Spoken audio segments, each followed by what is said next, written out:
Welcome in trigonometry part 39, inverse circular function.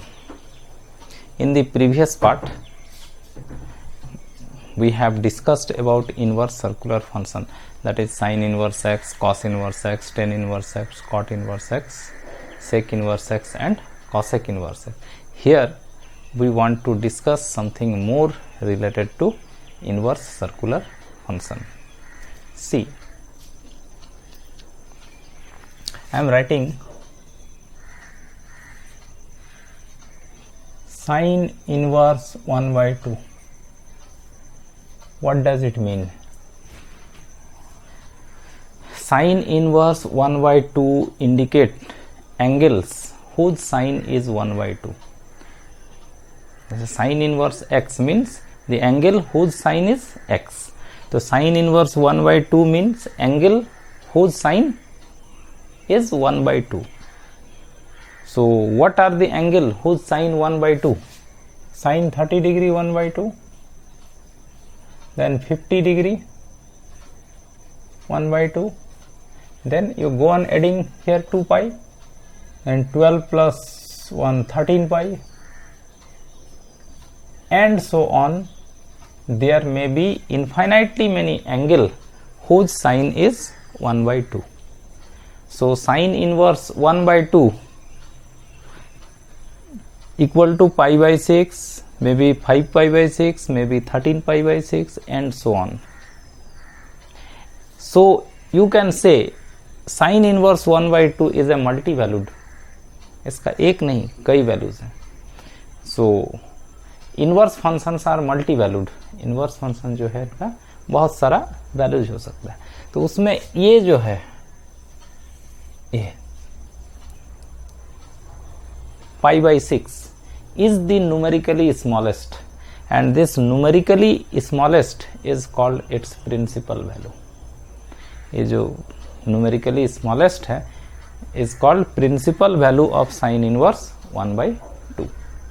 Okay. Let us see one more. Find the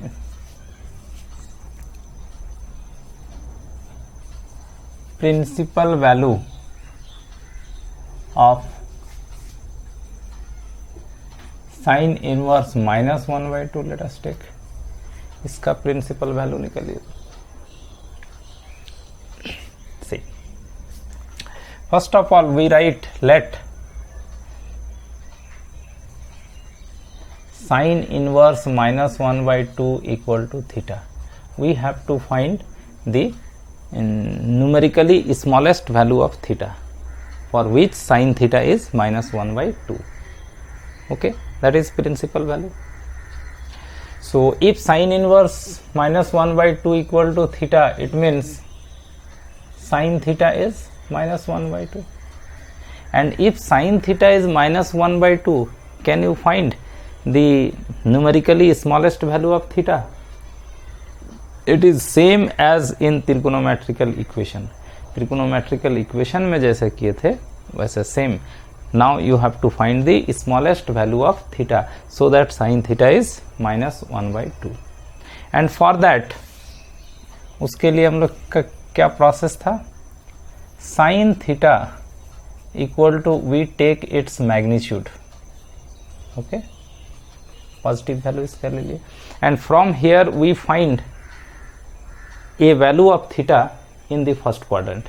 एक value आपको मिल जाएगा first quadrant में, half हो जाएगा आपका sine 30 degree pi by 6, and therefore theta equal to pi by 6. ये हो गया आपका फर्स्ट क्वाड्रेंट में angle. And we know in the first quadrant angle is theta. If it is required to take in second quadrant, then pi minus theta.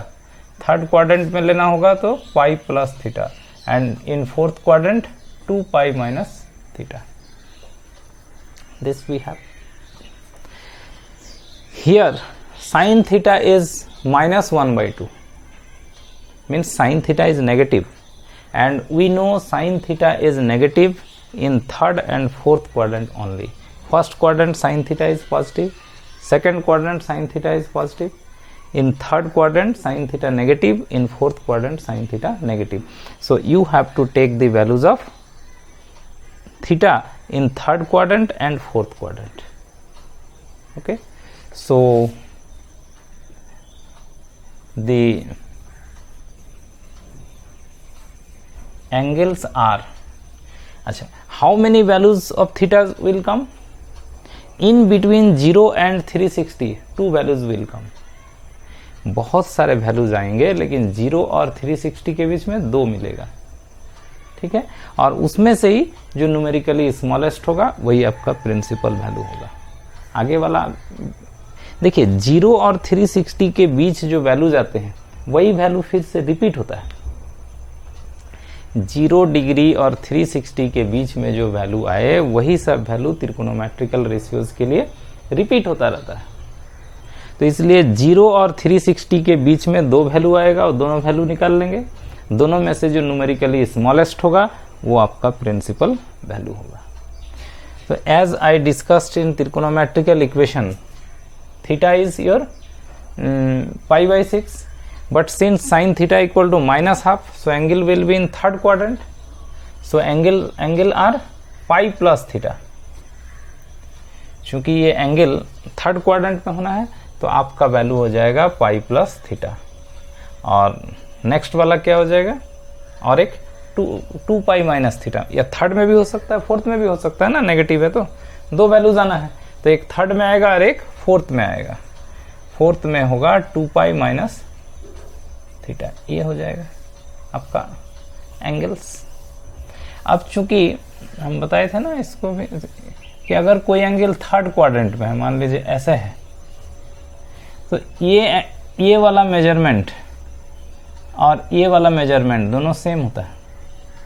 इस angle का sign जितना होगा इस एंगल का साइन भी उतना ही होगा, क्योंकि दोनों के लिए परपेंडिकुलर सेम है, बेस सेम है, हाइपोटेनस सेम है। समझ गए बात? तो इसीलिए जब कोई एंगल थर्ड क्वाड्रेंट में हो तो उसको हम लोग इधर से मेजर नहीं करके इधर से करते हैं, ताकि वो न्यूमेरिकली स्मॉलेस्ट हो। जैसे इधर तो 180 से ज़्यादा हो गया ना, इधर से कम करेंगे तो इधर से मेजर करेंगे तो 180 से कम होगा, तो इसलिए वो प्रिंसिपल वैल्यू होगा। तो in case when your angle is in third and fourth quadrant, we take the angle in, ये कौन सा डायरेक्शन है, क्लॉकवाइज डायरेक्शन। और क्लॉकवाइज डायरेक्शन में लेने के लिए उसमें से 2π माइनस कर देते हैं। जैसे कोई एंगल ये है, ये वाला एंगल है, ये वाला एंगल कैसे मिलेगा, इसमें से आप 2π माइनस कर दीजिएगा, तब वो उल्टा डायरेक्शन में आ जाएगा। ये समझ में बात। जैसे मान लीजिए ये आपका 210 डिग्री का है, ये वाला एंगल कितना होगा, ये होगा आपका 210 माइनस 360, 150 इधर से हो जाएगा। और इधर से जो एंगल लेते हैं उसको माइनस में लेते हैं, ठीक ना। तो हमारा ये π प्लस π/6 ये थर्ड क्वाड्रेंट में आ रहा है, तो इसलिए इसको क्या लिखेंगे, इसमें और 2π माइनस कर देंगे। ये फोर्थ क्वाड्रेंट में आया ये एंगल, तो इसमें से भी 2π माइनस कर देंगे, तो ये हमको क्लॉकवाइज मिल जाएगा। क्लॉकवाइज लेने से वो न्यूमेरिकली छोटा मिलेगा।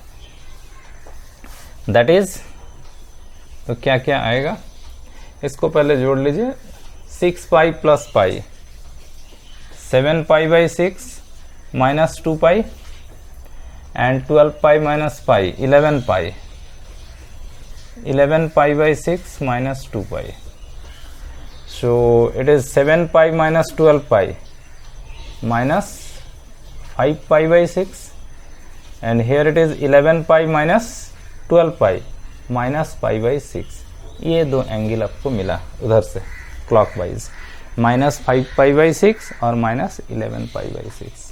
So this is the numerically smallest. Numerically smallest तो ये हुआ ना, so is the principal value. Therefore principal value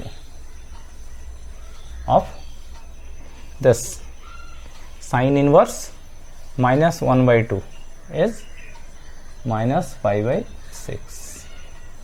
तो ये बात समझ गए कि प्रिंसिपल वैल्यू कैसे लेते हैं.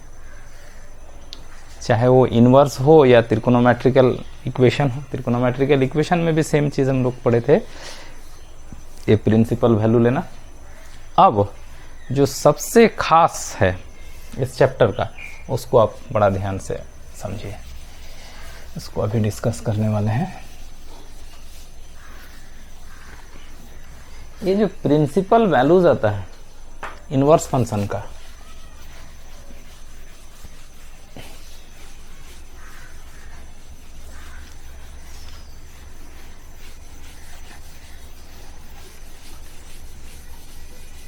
इसका कुछ लिमिटेशन है। देखिए आप,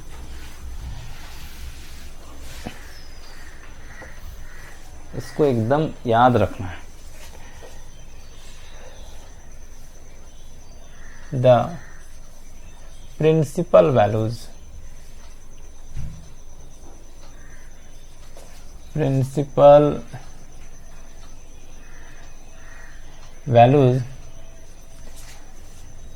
of inverse function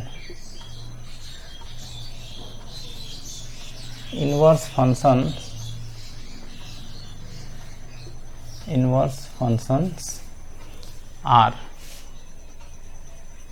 as follows। इस तरह से होते हैं, जरा इसको बड़ा ध्यान दीजिएगा। जैसे sine inverse X equal to आप थीटा लिखें तो ऑब्वियसली तब साइन थीटा होगा एक्स, ठीक है। और इसमें एक्स का वैल्यूज कहाँ से कहाँ तक होता है, -1 और 1 के बीच में, ठीक है। ये भी हम लोग पढ़ चुके हैं। और थीटा का वैल्यू कहाँ से कहाँ तक होगा, sine inverse X equal to theta है तो sine theta equal to X होगा, तो थीटा का जो वैल्यूज होगा उसमें से न्यूमेरिकली जो स्मॉलेस्ट होगा वो उसका प्रिंसिपल वैल्यू होगा। तो साइन थीटा के केस में देखिए, जैसा हम बताए कि 0 और 90 के बीच में 2 वैल्यू होगा, ठीक है। तो जैसे दोनों मान लीजिए एक फर्स्ट क्वाड्रेंट में एक सेकंड क्वाड्रेंट में, दोनों अगर पॉजिटिव है तो एक फर्स्ट में होगा एक सेकंड में होगा, तो ऑब्वियसली फर्स्ट वाला ही होगा न्यूमेरिकली स्मॉलेस्ट। अच्छा, मान लीजिए एक सेकंड में है एक थर्ड में है, एक सेकंड में है और एक थर्ड में, एक पॉजिटिव एक नेगेटिव है, तो क्या होगा, एक सेकंड और एक थर्ड में आपको फिर इधर से एंगल लेना पड़ेगा थर्ड वाला के लिए, नहीं थर्ड वाला के लिए नेगेटिव इधर से लेंगे ना। अच्छा, अगर फर्स्ट हो फोर्थ हो तब तो ठीक है, दोनों में से देखना पड़ेगा न्यूमेरिकली कौन स्मॉल है। देखिए साइन के केस में ये जो रेंज है, ये वाला एरिया, ये दोनों में पॉजिटिव होता है, ये दोनों में नेगेटिव होता है, तो न्यूमेरिकली जब स्मॉलेस्ट लेना होगा तो पॉजिटिव वाला इसमें आएगा, नेगेटिव वाला इसमें आएगा। इधर जो एंगल आएगा भी ना, 2 आएगा ना, तो एक जरूर आ जाएगा इधर, माने या तो फर्स्ट क्वाड्रेंट में या तो फोर्थ क्वाड्रेंट में, जो कि न्यूमेरिकली स्मॉलेस्ट होगा। मतलब कहने का यह है कि साइन थीटा का, ये साइन इनवर्स एक्स का बोल लीजिए, इसके लिए जो थीटा का वैल्यू आएगा, थीटा का जो न्यूमेरिकली स्मॉलेस्ट वैल्यू होगा, जो प्रिंसिपल वैल्यू होगा, वो या तो फर्स्ट क्वाड्रेंट में होगा या तो थर्ड क्वाड्रेंट में होगा। मतलब ये जो थीटा का वैल्यू है, थीटा का जो वैल्यू आएगा वो आपका -π/2 से बड़ा और π/2 से छोटा होगा। इसी रेंज में आपका प्रिंसिपल वैल्यू आएगा। इसको आप दिमाग में सेट करके रखें। Sine in case of sine inverse x, principal value always lie in this interval, -π/2 and +π/2। देखिए प्रीवियस क्वेश्चन क्या था, प्रीवियस क्वेश्चन आपका था ना, साइन इनवर्स 1/2 का प्रिंसिपल वैल्यू निकालना था, कितना आया था पाई/6 इसमें आया था, इसी रेंज में आया था, इसी के बीच आया था ना। एक इधर आया था लेकिन दूसरा तो इधर भी आ गया, तो उसको लिए प्रिंसिपल वैल्यू। तो आप खाली इतना रखिए दिमाग में कि in case of sine inverse x your principal value lies in this interval -π/2 and +π/2। आप याद इस तरह से इसको रख सकते हैं। जैसे साइन इनवर्स एक्स में एक्स का वैल्यूज होता है -1 और +1 के बीच में। 1 इसका वैल्यू कब आता है?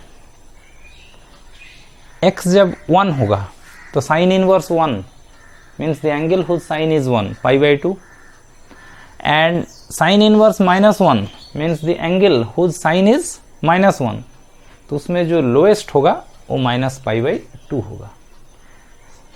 साइन -π/2 माइनस साइन π/2, सो -1, तो sine inverse -1 is -π/2, sine inverse 1 is π/2।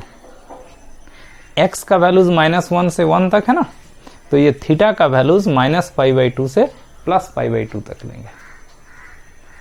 और इसको जानने से आपको ये दिमाग में क्लियर होगा कि इसका जो प्रिंसिपल वैल्यू निकलेगा वो इसी के अंदर में आना चाहिए, -π/2 और +π/2 के बीच में।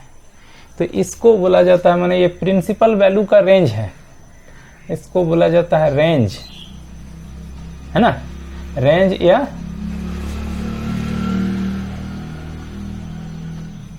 Principal values. ये प्रिंसिपल वैल्यूज जो है इस रेंज में आएंगे। और ये जो x का है इसको बोला जाता है डोमेन। ये साइन इनवर्स x को अगर हम लोग कंसीडर करते हैं एज ए फंक्शन, तो उसका डोमेन होगा -1 से 1 और रेंज होगा -π/2 से π/2 तक, इसी के बीच में लेना पड़ेगा, तब आपका एंगल प्रिंसिपल वैल्यू होगा और ये एक माने एज ए फंक्शन कंसीडर होगा ये, ठीक है। इसी तरीके से cos inverse x equal to theta, then obviously cos theta equal to x, and in this case also x का तो यही लिमिट है। और इसमें जो थीटा का रेंज बनेगा प्रिंसिपल वैल्यू के लिए वो आपका 0 to π होगा। इसको थोड़ा सा याद रखिएगा रेंज को। x का वैल्यू -1 से 1 तक है, cos इनवर्स 1, cos इनवर्स 1 कितना होगा, means angle whose cos is 1, किसका cos 1 होता है, cos 0 डिग्री 1 होता है, तो cos inverse 1 is 0। x is -1, then what will be its value? cos inverse -1 क्या होगा? cos इनवर्स -1 मतलब कौन सा एंगल जिसका cos -1 हो? cos पाई होता है -1, cos pi -1, so cos inverse -1 is pi, समझे बात। तो इसीलिए एंगल जो है आपका 0 से पाई में आएगा, इस तरह से आपको समझ के रखना है। मतलब cos इनवर्स के केस में जब आप प्रिंसिपल वैल्यू निकालिएगा तो वो एंगल इसी के बीच में आएगा, 0 से लेके पाई तक आएगा, and this is called range for this cos inverse x। इस cos इनवर्स x के लिए वो रेंज कहलाता है, या प्रिंसिपल वैल्यू का रेंज बोल लीजिए या इन जनरल रेंज बोल लीजिए। और ये डोमेन कहलाता है इसका, मतलब ये फंक्शन डिफाइन होगा जब x का वैल्यू -1 और 1 के बीच में होगा तभी, अदरवाइज ये डिफाइन ही नहीं होगा।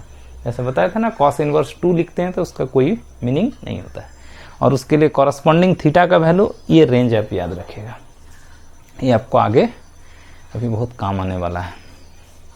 इसी पर क्वेश्चन आता ही है, देखिएगा इस पर कैसे क्वेश्चन रहेगा। आपको चेक करना पड़ेगा कि उसके रेंज में आया या नहीं, जो एंगल निकाले वो उस रेंज में हुआ या नहीं, ये आगे चेक करना पड़ेगा। तो रेंज आपको याद रखना है। tan inverse x equal to theta, then tan theta will be your x, and in this case your x ऐसा होता है ना, -∞ और +∞ के बीच में होता है tan थीटा का वैल्यू। मतलब यहाँ x का वैल्यू आप कोई भी रियल नंबर ले सकते हैं, x का वैल्यू माइनस इन्फिनिटी से इन्फिनिटी, यहाँ इन्फिनिटी लीजिएगा तो tan inverse infinity, ten inverse infinity मतलब कौन सा एंगल, टेन इनवर्स इन्फिनिटी मतलब एंगल जिसका टेन इन्फिनिटी आता हो, π/2। और माइनस इन्फिनिटी लीजिएगा तो टेन इनवर्स माइनस इन्फिनिटी, कौन सा एंगल जिसका टेन माइनस इन्फिनिटी आता हो, tan minus π/2 will be your minus tan π/2, और ये होगा आपका minus infinity. Okay, so tan inverse minus infinity will be your minus π/2, tan inverse infinity π/2, tan inverse minus देखिए टेन माइनस π/2 माइनस इन्फिनिटी है, तो tan inverse minus infinity होगा minus π/2। So ये x का रेंज है, तो थीटा का range आप इस तरह से याद रखिएगा, ये आपका होगा माइनस π/2 से प्लस π/2 तक। इसमें इक्वल नहीं देंगे इधर, क्योंकि वो इन्फिनिटी को कंसीडर नहीं करेंगे, है ना। 90 के केस में चूंकि इन्फिनिटी को यहाँ नहीं कंसीडर कर रहे हैं ना, इन्फिनिटी के अंदर, तो इसीलिए यहाँ भी हम लोग ये इक्वल साइन यूज़ नहीं करेंगे, क्योंकि 1090 जो होगा वो इन्फिनिटी होगा, वो इन्फिनिटी नॉट डिफाइंड है, infinity is not a real number, so we will not consider π/2 less than π/2 and greater than minus π/2। This will be the range for the function tan inverse x। Similarly cot inverse x equal to theta, then cot theta equal to x, and here also ये तो वही रहता है दोनों में, ये change हो जाएगा। cot इनवर्स इन्फिनिटी जीरो में आता है, cot इनवर्स माइनस इन्फिनिटी पाई होता है, cot इनवर्स माइनस इन्फिनिटी पाई होता है। ये थीटा का वैल्यू जो है वो जीरो से लेके पाई तक होगा। देखिए यहाँ cot इनवर्स इन्फिनिटी, कौन सा एंगल जिसका cot इन्फिनिटी होता है, tan 0 0 होता है, तो cot 0 इन्फिनिटी होता है, तो cot इनवर्स इन्फिनिटी 0 होगा। समझे बात। उसी तरह से cot इनवर्स माइनस इन्फिनिटी जो है वो आपका पाई होगा, tan π0 होता है, cot पाई इन्फिनिटी होगा लेकिन माइनस इन्फिनिटी, ये चीज आप याद रखिए। cot पाई का वैल्यू आपका माइनस इन्फिनिटी होगा, नॉट इन्फिनिटी, बिकॉज वो सेकेंड क्वाड्रेंट हो जा रहा है ना ये पाई, तो सेकेंड क्वाड्रेंट में cot का वैल्यू नेगेटिव होगा, तो इसीलिए cot inverse minus infinity will be pi. तो इसीलिए ये चूंकि माइनस इन्फिनिटी से इन्फिनिटी तक है, तो ये 0 to पाई होगा। ये इधर इक्वल नहीं है, तो इधर भी ये इक्वल साइन नहीं लेंगे। समझे। इस तरह से आप एक तो दिमाग में सेट करके उसको याद रखिएगा, तभी याद रहेगा। ऐसे पोएट्री के जैसा उसको याद करने की कोशिश कीजिएगा तो फिर भूल जाइएगा, है ना।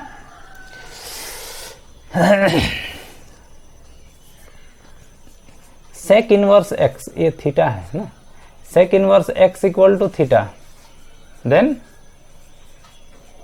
सेक थीटा इज एक्स। और यहां एक्स का क्या लिमिटेशन है, एक से बड़ा और एक के बराबर भी हो सकता है, और माइनस एक से छोटा या माइनस एक के बराबर भी हो सकता है। ये है एक्स का लिमिट। और एंगल का लिमिट, एंगल का लिमिट आपका यही होता है, सेम, ये इक्वल आ जाएगा, ये ठीक है। एंगल का लिमिट होगा, सॉरी थीटा लिख दिए हैं, 0 लिखिए इसको, 0 to पाई। Sec inverse, sec inverse 0, sec inverse 0 आपका 1 होगा। कॉस 0, कॉस 0 कितना होता है 1, तो सेक 0 भी तो 1 होगा। sec 0 is 1, so sec inverse 1 is 0 and sec pi कितना होगा, cos pi कितना होता है, cos pi माइनस 1, तो sec pi भी माइनस 1 होता है, ये है ना। सो sec inverse minus 1 is pi, sec inverse 1 is 0, sec इन यहाँ x के जगह पर जैसे 1 बैठाएंगे तो sec इनवर्स 1 हो जाएगा आपका ये 0 और sec इनवर्स पाई हो जाएगा, sec इनवर्स 1 कितना होगा 0 और sec इनवर्स पाई माइनस 1, समझ गए बात। तो ये जब 1 लेंगे x के जगह पर तो sec इनवर्स 1 ये हो जाएगा 0 और ये जब माइनस 1 लेंगे, ओहो देखिए यहाँ से sec 0 1, so sec inverse 1 is 0, sec pi is minus 1, तो sec inverse minus 1 is pi, समझ गए बात। तो जब x के जगह पर ये माइनस 1 लेंगे तो sec इनवर्स माइनस 1 कितना आ जाएगा पाई, ये वाला, समझ रहे बात। और चूंकि इधर इक्वल था तो यहाँ भी इक्वल होगा, ये तो हुआ।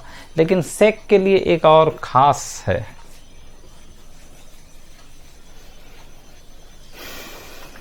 sec inverse x equal to theta, then sec theta equal to x. This is the limitation of x and this is the limitation of theta. Theta का वैल्यू 0 से लेके पाई तक होगा, लेकिन इसमें ये थीटा 0 से लेके पाई कोई भी एंगल हो सकता है, लेकिन इसको छोड़ देना पड़ेगा आपको। पाई बाई 2 आप नहीं ले सकते हैं। क्यों नहीं ले सकते हैं? क्योंकि सेक ये थीटा के जगह पर पाई बाई 2 जब लेंगे तो एक्स का कोई वैल्यू आपको मिलेगा नहीं। सेक 90 कितना होता है? थीटा के जगह पर अगर हम लोग पाई बाई 2 लेते हैं तो सेक 90 डिग्री कितना होगा?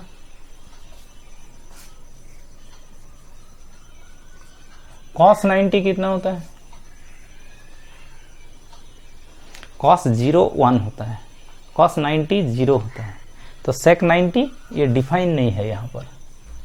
सेक 90 is not defined at all and so why we will not take theta equal to pi by 2।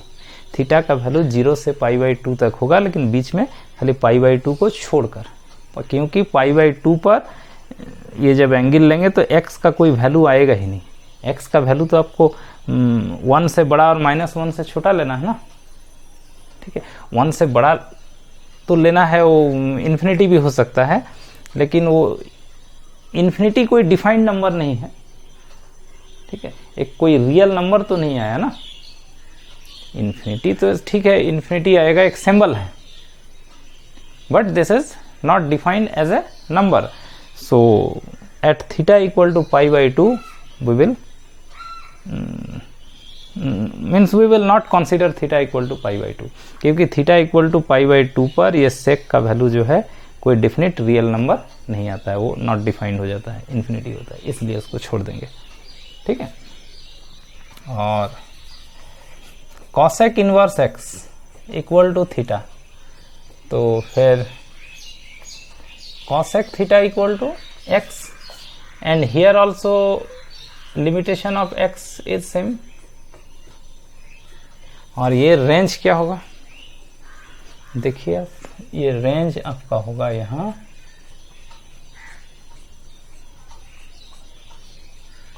ये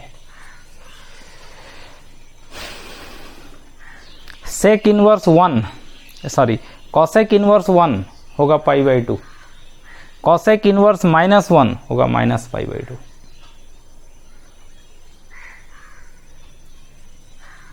cosec पाई बाई 2 कितना होगा? sin 90 1 होता है, तो cosec 90 भी 1 होगा। तो जब cosec 90 1 है तो cosec इनवर्स 1 कितना होगा? पाई बाई 2। उसी तरीके से cosec इनवर्स -1 ये होगा आपका माइनस पाई बाई 2, ठीक है। cosec माइनस पाई बाई 2 होगा माइनस cosec पाई बाई 2। इसमें कंफ्यूज मत कीजिए, जैसे cosec माइनस पाई बाई 2 है तो cosec minus theta minus cosec theta ना, तो minus cosec pi by two तो -1 हो जाएगा। तो cosec minus pi by two is -1, so cosec inverse -1 is minus pi by two. ठीक है,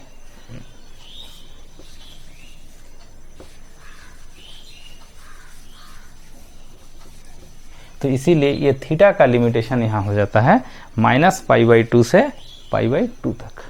लेकिन इसमें भी एक पॉइंट है जहां पर ये कॉसेक थीटा डिफाइन नहीं होता, इसलिए उसको हम लोग छोड़ देंगे। But theta is not equal to 0। -π/2 से π/2 तो बीच में तो 0 भी आएगा ना, but we will not consider 0 because cosec 0 is not defined. Cosec 0 कितना होगा, साइन 0 0 होता है, तो cosec 0 infinity. So at theta equal to 0 cosec theta is not defined, so we consider all the angles from -π/2 to π/2 but except theta equal to 0।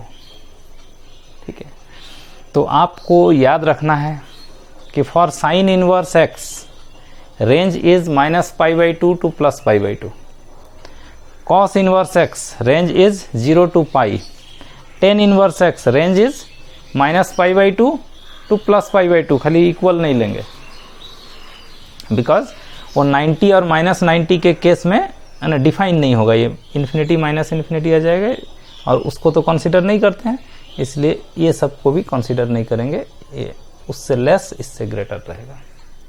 Cot inverse x के लिए between 0 and π, sec inverse x के लिए 0 to π लेकिन equal भी हो सकता है, consider करेंगे except theta equal to π/2, and cosec inverse x के लिए -π/2 से +π/2 एक्सेप्ट थीटा इक्वल टू 0। तो ये आपको इनवर्स पढ़ने के लिए इसको याद करना ही पड़ेगा। याद करना बिल्कुल आसान, ऐसा कोई बहुत भारी चीज़ नहीं, थोड़ा सा तो है, ऐसा हम नहीं करें कि एकदम नॉर्मल है, थोड़ा सा इसमें दिक्कत आती है, लेकिन आपको करना है।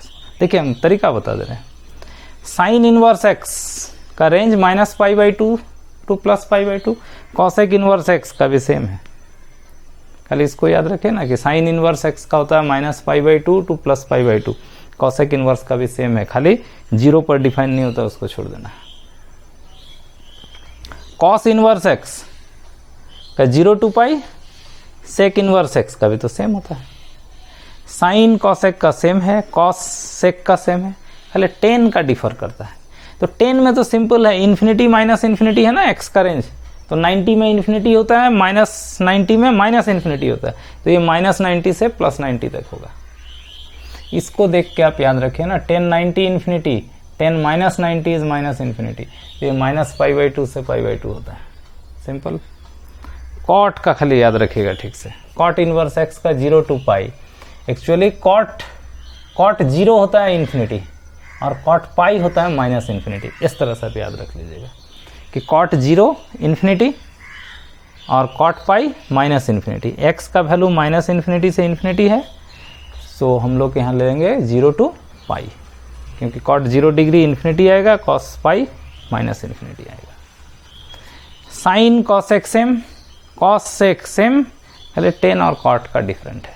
10 में सिंपल 90 -90 होगा क्योंकि plus infinity minus infinity, cot में 0 पाई होगा क्योंकि कॉट 0 इन्फिनिटी होता है, कॉट पाई माइनस इन्फिनिटी होता है, इसलिए ये 0 to π होता है। बस इस तरह से आपको दिमाग में उसको बैठा के रखना है। सेक के केस में 0 to π, लेकिन बीच में π/2 पर डिफाइन नहीं है, 90 डिग्री में ये सेक थीटा डिफाइन नहीं होगा, थीटा का वैल्यू अगर 90 लेते हैं क्योंकि सेक 90 इन्फिनिटी होता है इसलिए।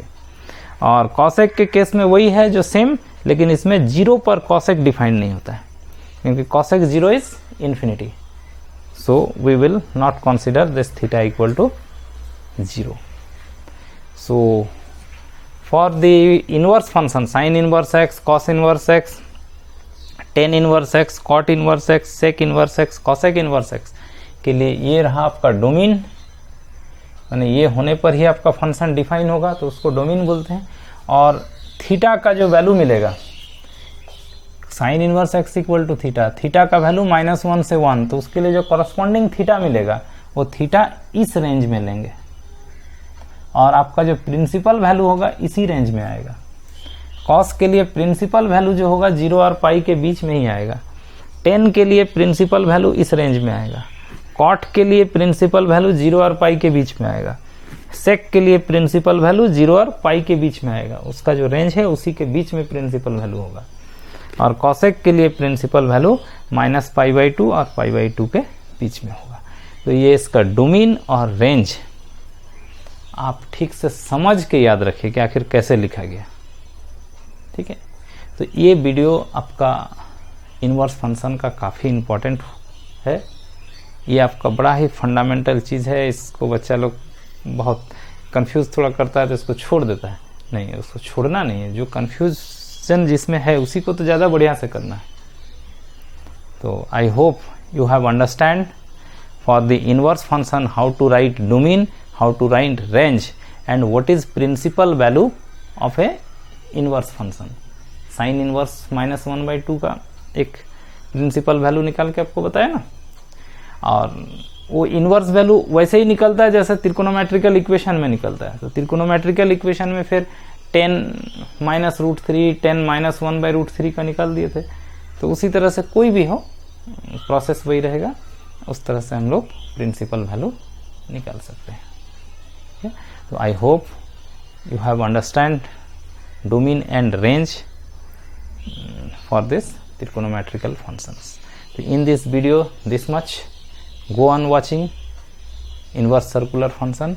In the next video we see some formulas are there related to inverse function. ये सब ये अभी तो ये तो उसका सिर्फ डेफिनेशन हुआ। This is definition of inverse circular function.